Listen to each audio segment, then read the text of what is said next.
Assalamualaikum warahmatullahi wabarakatuh. Kembali lagi di channel Cemas Horor. Untuk kisah hari ini kita akan menceritakan legenda tentang hantu cantik yang bernama Sadikem. Tapi sebelum kita lanjut ceritanya, tekan dulu tombol like video ini dan jangan lupa tekan tombol subscribe channel ini. Nyalakan juga lonceng notifikasinya agar kalian tidak ketinggalan cerita-cerita lainnya dari channel ini. Langsung saja kita masuk ke ceritanya. Di pelosok Jawa, terdapat sebuah desa terpencil bernama Gading Wesi.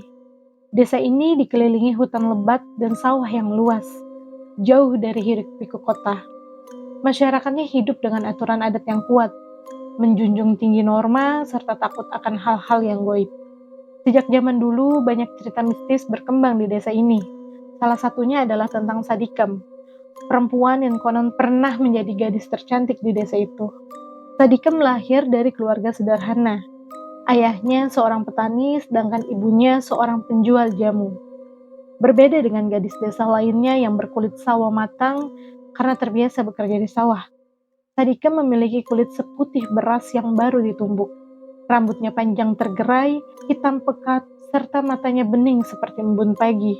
Banyak laki-laki yang terpikat oleh kecantikannya, termasuk pemuda-pemuda kaya dan berpengaruh.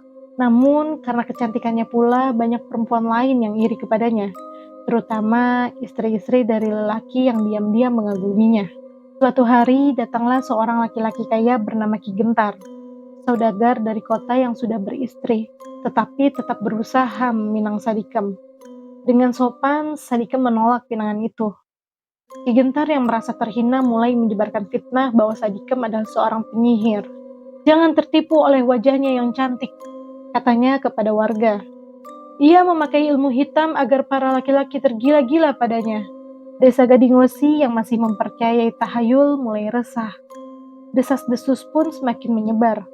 Beberapa perempuan desa yang iri kepada Sadikem ikut memperkeruh suasana dengan mengarang cerita bahwa mereka pernah melihat Sadikem berbicara dengan makhluk tak kasat mata di tengah hutan.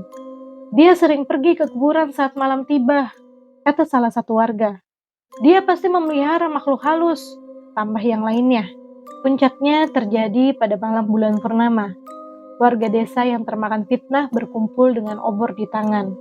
Mereka menyeret Sadikem keluar dari rumahnya, menuduhnya sebagai penyihir yang telah mencelakai banyak laki-laki dengan ilmu sihir. Sadikem berteriak, memohon agar mereka tidak percaya pada fitnah tersebut, tetapi tak ada yang mendengarkan. Dengan mata penuh kemarahan, mereka mengikatnya di tengah lapangan desa, lalu membakar tubuhnya hidup-hidup. Saat api mulai menjilat kulitnya, Sadikem menjerit kesakitan. Namun sebelum nafasnya hilang, ia mengucapkan sumpah. Aku akan kembali, dan kalian semua akan merasakan penderitaan yang lebih dahsyat dari ini. Api membakar tubuhnya hingga menjadi abu. Namun setelah kejadian itu, desa Gading Wesi tidak pernah lagi sama. Malam-malam menjadi lebih mencekam, dan siapapun yang menyebut nama Sadikem saat bulan purnama akan mendengar bisikan halus di telinga mereka. Sebagian besar warga mulai meninggalkan desa, tetapi rumah Sadikem tetap berdiri kosong, ditinggalkan dan menyimpan kisah kelam yang belum selesai. Bertahun-tahun setelah kejadian mengerikan itu, rumah Sadikem masih berdiri di sudut desa, dikelilingi semak belukar dan pohon-pohon tua yang menjulang tinggi. Tidak ada seorang pun yang berani mendekatinya, apalagi masuk ke dalamnya. Konon, setiap kali bulan purnama, dari rumah itu terdengar suara perempuan menangis diiringi bau anyir yang menyengat. Namun, malam itu berbeda. Andi, seorang pemuda dari kota, datang ke desa bersama 3 temannya, Rio, Jaka, dan Tika. Mereka tidak percaya dengan cerita mistis yang beredar dan menganggapnya hanya mitos belaka. Malam itu, mereka berjalan menuju rumah Sadikem. Rumah itu berdiri megah di tengah pekarangan yang dipenuhi rumput liar. Dinding kayunya sudah mulai lapuk, jendelanya pecah, dan pintunya sedikit terbuka seolah mengundang siapapun untuk masuk. Yuk kita masuk, kata Rio mencoba memberanikan diri. Begitu mereka melangkah masuk, udara di dalam rumah terasa lebih dingin dibandingkan di luar. Aroma anyir tercium bercampur dengan bau kayu yang lapuk. Debu memenuhi lantai, tapi anehnya ada jejak kaki yang tampak masih baru. Ada orang di sini, kata Tika dengan suara ketakutan. Mereka berjalan perlahan, menyusuri ruangan demi ruangan yang gelap. Tiba-tiba Tika berteriak dan menunjuk ke sebuah cermin besar yang tergantung di dinding. Di dalam cermin itu mereka melihat bayangan seorang perempuan berambut panjang dengan gaun putih. Wajahnya cantik, tapi tatapan matanya kosong. Ia tersenyum lebar, terlalu lebar untuk ukuran manusia biasa. "Siapa itu?" tanya Jaka, tubuhnya yang mulai gemetar. Tanpa mereka sadari, bayangan itu keluar dari cermin. Dari balik kegelapan, perempuan itu muncul di hadapan mereka. Dan ternyata itu Sadikem. "Wajahmu cantik," kata Andi tanpa sadar. Seperti ada sesuatu yang menariknya untuk terus menatap perempuan itu. Namun tiba-tiba senyum perempuan itu berubah menyeramkan. Giginya tajam seperti pisau, matanya berubah menjadi hitam yang kelam. "Aku sudah lama menunggu kalian." Suaranya terdengar seperti bisikan yang menggema. Dalam sekejap, tubuh Andi terangkat ke udara. Ia meronta, berusaha berteriak tetapi tenggorokannya terasa tercekat. Sadikem mengangkat tangannya. Lalu dengan satu gerakan cepat, tubuh Andi terhempas ke dinding dengan suara yang keras. Rio, Jaka, dan Tika menjerit ketakutan. Mereka berlari ke pintu, tetapi pintu itu kini tertutup rapat seolah tidak pernah bisa dibuka. Langkah kaki bergema di sekeliling mereka. Sadikem melayang perlahan mendekat. "Kalian tidak percaya padaku. Sekarang kalian akan tinggal bersamaku selamanya." Lampu-lampu minyak yang menggantung di rumah itu tiba-tiba padam. Kegelapan menyelimuti mereka. Yang terdengar hanya suara tawa halus dari seorang perempuan dan jeritan mereka yang perlahan menghilang. Jeritan Andi masih menggema di dalam rumah tua itu. Tubuhnya terhempas ke dinding dengan suara tulang patah yang mengerikan. Rio, Jaka, dan Tika hanya bisa menatap dengan mata terbelalak. Mereka ingin berlari, ingin berteriak, tapi tubuh mereka terasa kaku. Seolah ada kekuatan yang menahan mereka di tempat. Di depan mereka, Sadikem berdiri dengan senyum menyeramkan. Wajahnya yang semula cantik perlahan berubah mengerikan. Kulitnya memucat seperti mayat. Bibirnya terkoyak hingga ke pipi, memperlihatkan deretan gigi tajam yang menjijikan. Mata hitam pekatnya menatap mereka tanpa berkedip. "Apa kalian takut?" Bisiknya pelan, tetapi suaranya menggema di seluruh ruangan. Tika mulai menangis, tubuhnya gemetar. Jaka mencoba menarik tangan Tika untuk lari, tapi langkahnya terasa berat, seolah kakinya tertanam di lantai. Rio menelan ludah, mencoba mengumpulkan keberanian. "Kita harus keluar dari sini," katanya setengah berbisik. Namun sebelum mereka bisa bergerak, Sadikem melayang mendekat, menyentuhkan jarinya ke dagu Andi yang terletak di lantai. Andi mendadak membuka mata, tetapi matanya kini berubah hitam sepenuhnya. Senyumnya mirip dengan Sadikem. Ia bergerak seperti boneka rusak, tubuhnya kejang-kejang sebelum akhirnya berdiri tegak. Rio, Jaka, dan Tika tersentak. Mereka tahu itu bukan lagi Andi yang mereka kenal. Sadikem tertawa pelan, tapi suaranya bergema, bercampur dengan suara jeritan samar yang seolah berasal dari seluruh sudut rumah. "Jika kalian ingin pergi, maka pilihlah siapa yang akan tinggal di sini gantikanku." Rio, Jaka, dan Tika saling pandang dengan nafas tersengal. Mereka tahu tak ada pilihan yang baik. Jika mereka menjawab, salah satu dari mereka akan terjebak di sini selamanya. Tapi jika mereka diam, Sadikem akan membunuh mereka semua. Tika mulai berdoa dalam hati. Tubuhnya gemetar hebat. Jaka berusaha mencari akal. Matanya liar melihat sekeliling ruang mencari jalan keluar.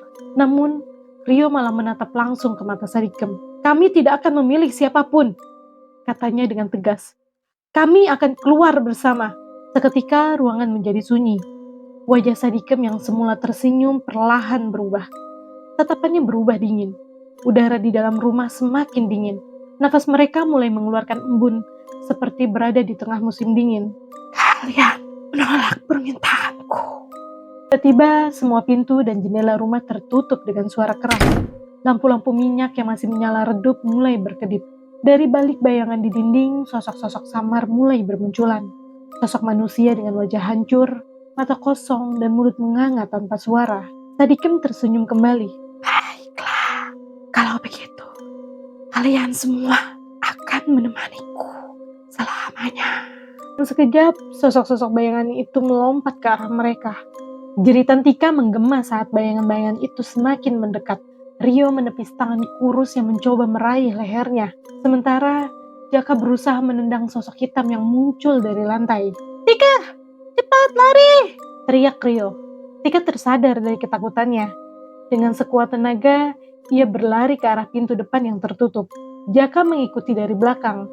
Sementara Rio masih berusaha melepaskan dirinya dari cengkraman tangan-tangan bayangan itu. Tidak ada yang bisa kamu.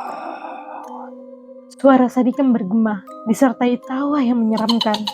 Jaka berhasil meraih gagang pintu, tapi pintu itu terasa seperti terbuat dari batu. Tak bisa digerakkan sedikit pun. Ia mencoba menendangnya, tapi tidak bergeming. Tiba-tiba tubuhnya terdorong ke belakang oleh kekuatan tak terlihat. Jaka jatuh terduduk, terengah-engah.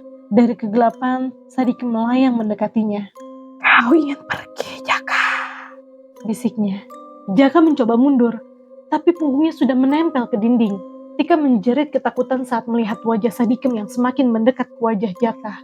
Namun, saat itu juga Rio bangkit dan berlari sekuat tenaga ke arah jendela. Ia menghantam kaca jendela dengan bahunya. Dengan suara keras, kaca itu pecah dan Rio terlempar keluar. Jaka dan Tika langsung mengikuti. Mereka melompati jendela, merasakan serpihan kaca yang melukai kulit mereka. Saat mereka berlari menjauh, suara jeritan marah Sadikem bergema di seluruh ruangan. Kalian tidak akan pernah bisa lari. Saat mereka menoleh ke belakang, rumah tua itu tampak berubah. Rumah yang tadinya terlihat rapuh dan tua, kini tampak seperti bangunan megah dengan cahaya merah samar dari dalamnya. Sosok Sadikem berdiri di depan pintu, menatap mereka dengan mata penuh kebencian. Mereka terus berlari, menembus pekarangan rumah, melewati jalan setapak menuju desa. Nafas mereka memburu, keringat bercucuran, tetapi mereka tidak peduli. Namun, saat mereka hampir mencapai batas desa, sesuatu yang mengerikan terjadi. Jalanan yang seharusnya menuju perkampungan tiba-tiba berubah. Pohon-pohon yang ada di sisi jalan menghilang. Rumah-rumah penduduk yang seharusnya terlihat, kini lenyap dalam kegelapan. Mereka berlari, tapi semakin jauh mereka berlari, mereka justru kembali ke titik awal. Di depan rumah tua Sadikem. Tika menjerit ketakutan. Jaka terjatuh ke tanah. Dan Rio menatap rumah itu dengan wajah pucat. Kita tidak bisa keluar, bisik Tika dengan suara nyaris tak terdengar. Sadikem tertawa pelan. Aku sudah bilang, tidak ada yang bisa kabur dariku. Tika, Jaka, dan Rio berdiri terpaku di depan rumah tua Sadikem. Nafas mereka terengah-engah. Tubuh mereka gemetar. Mereka sudah berlari sejauh mungkin. Namun tetap kembali ke tempat yang sama. Seolah dunia di luar rumah ini telah lenyap. Dan mereka terjebak dalam kabin kutukan yang tidak berujung. Kita harus cari jalan lain, bisik Jaka. Mencoba tetap berpikir rasional meski wajahnya penuh ketakutan. Tika menangis pelan. Ini mimpi kan? Ini pasti mimpi. Suaranya bergetar, hampir tak terdengar. Rio yang biasanya paling berani hanya bisa menatap rumah itu dengan wajah pucat. Ini bukan mimpi, katanya. Tiba-tiba pintu rumah itu berderi terbuka, mengundang mereka kembali masuk. Dari dalamnya, samar-samar terdengar suara isakan seorang perempuan. Suara yang sangat menyedihkan, penuh kepedihan. Sadikem, bisik Tika. Tangannya mencengkram lengan Jaka. Jaka menelan ludah. Jangan dengarkan dia, katanya. Mencoba menenangkan Tika. Namun, suara itu semakin kuat, berubah menjadi rintihan yang memilukan.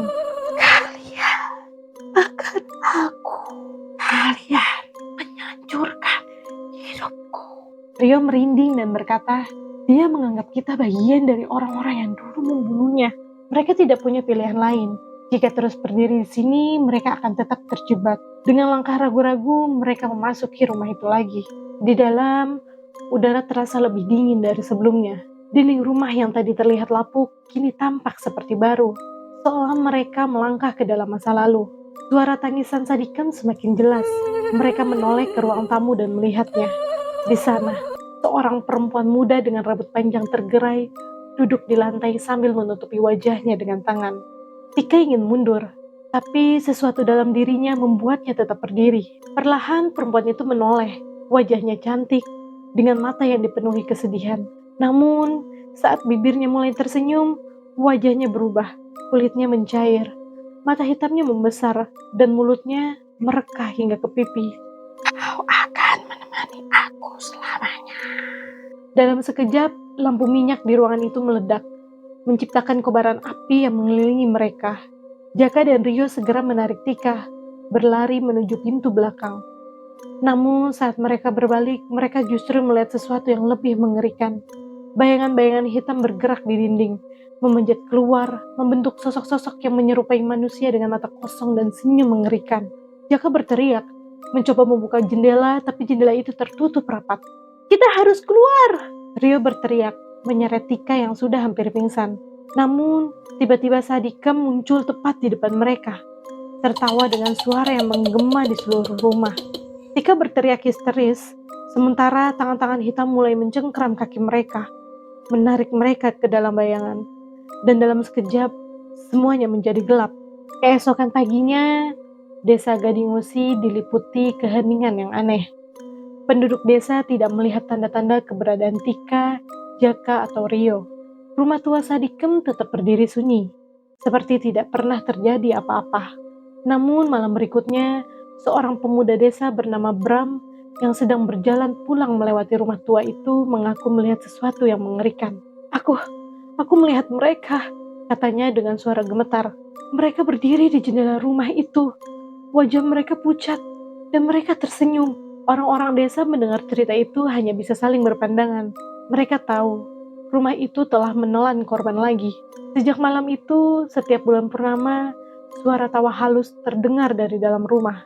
Warga desa yang mendengar suara itu bergegas menutup pintu dan jendela mereka, takut menjadi korban selanjutnya.